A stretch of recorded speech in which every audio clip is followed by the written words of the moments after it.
الحمدللہ رب العالمین والعاقبۃ للمتقین والصلاۃ والسلام علی سید الانبیاء والمرسلین اما بعد فاعوذ باللہ من الشیطان الرجیم بسم اللہ الرحمن الرحیم۔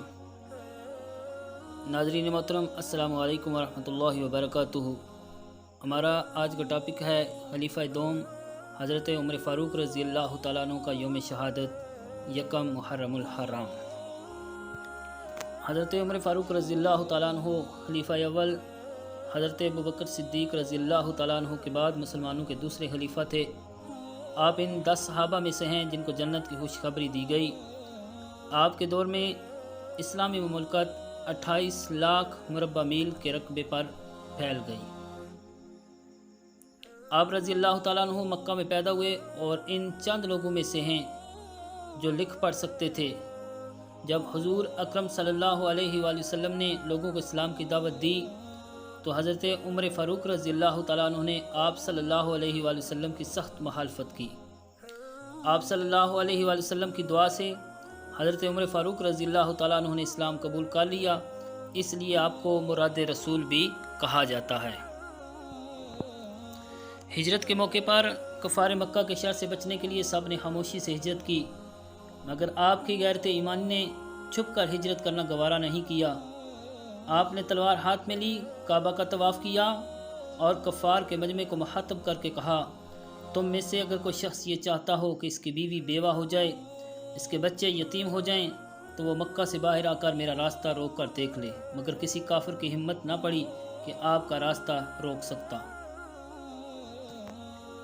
رسول کریم صلی اللہ علیہ وآلہ وسلم نے ایک موقع پر فرمایا، اگر میرے بعد کوئی اور نبی مبعوث ہونا ہوتا تو وہ عمر بن خطاب رضی اللہ تعالیٰ عنہ ہوتے۔ ایک اور موقع پر آپ صلی اللہ علیہ وآلہ وسلم نے فرمایا، جس راستے پر عمر ہو وہاں سے شیطان راستہ بدل لیتا ہے۔ آپ ایک انصاف پسند حاکم تھے۔ ایک مرتبہ مسجد نبوی میں ممبر رسول صلی اللہ علیہ وآلہ وسلم پر کھڑے خطبہ دے رہے تھے کہ ایک غریب شخص کھڑا ہو گیا اور کہا کہ اے عمر، ہم تیرا خطبہ اس وقت تک نہیں سنیں گے جب تک یہ نہ بتاؤ گے کہ یہ جو کپڑا تم نے پہنا ہوا ہے وہ زیادہ ہے، جبکہ بیت المال سے جو کپڑا ملا تھا وہ اس سے بہت کم تھا۔ تو حضرت عمر فاروق رضی اللہ تعالیٰ عنہ نے کہا کہ مجمع میں میرا بیٹا عبداللہ موجود ہے۔ عبداللہ بن عمر کھڑے ہو گئے۔ عمر فاروق رضی اللہ تعالیٰ عنہ نے کہا کہ بیٹا بتاؤ کہ تیرا باپ یہ کپڑا کہاں سے لایا ہے، ورنہ قسم ہے اس ذات کی جس کے قبضے میں میری جان ہے، میں قیامت تک اس ممبر پر نہیں چڑھوں گا۔ حضرت عبداللہ رضی اللہ تعالیٰ عنہ نے بتایا کہ بابا کو جو کپڑا ملا تھا وہ واقعی بہت کم تھا، اس سے ان کا پورا کپڑا نہیں بن سکتا تھا، اور ان کے پاس جو پہننے کا لباس تھا وہ بہت خستہ حال ہو چکا تھا، اس لیے میں نے اپنے حصے کا کپڑا اپنے والد کو دے دیا جس سے ان کا سوٹ بن گیا۔ حضرت مغیرہ بن شعبہ رضی اللہ تعالیٰ عنہ کے ایک پارسی غلام فیروز نامی نے، جس کی کنیت ابو لولو تھی، حضرت عمر رضی اللہ تعالیٰ عنہ سے اپنے آقا یعنی حضرت مغیرہ بن شعبہ کے بھاری محصول مقرر کرنے کی شکایت کی۔ شکایت بیجا تھی، اس لیے حضرت عمر رضی اللہ تعالیٰ عنہ نے توجہ نہ کی۔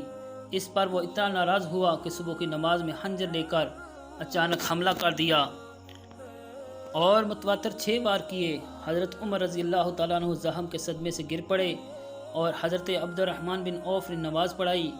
یہ ایسا زخم کاری تھا کہ اس سے آپ جاں بر نہ ہو سکے۔ 26 ذی الحج کو آپ پر حملہ کیا گیا اور یکم محرم الحرام کو آپ کی روح قفس انصری سے پرواز کر گئی۔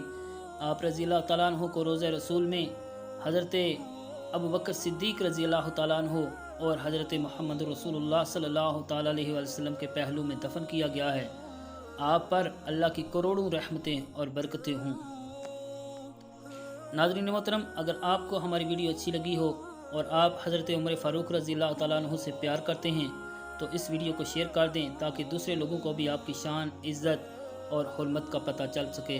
اللہ تعالیٰ میرا اور آپ کا حامی و ناصر ہو۔